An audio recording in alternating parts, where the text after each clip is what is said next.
কার কাছে বলিব আমার দুঃখের কথা? স্বপ্ন ভাঙা কত কঠিন, পাই না পূর্ণতা।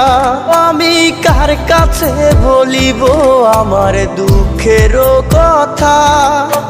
স্বপ্ন ভাঙা কত কঠিন, পাই না পূর্ণতা। আমার চোখের জলে ভাসে নদীরে, আমি নিজেই নিজে একা কাঁদিরে। আমি নিজেই নিজে একা হাসিরে। আমায় দেখলে সবাই পাগল বলে রে। ওরে আমার মাটির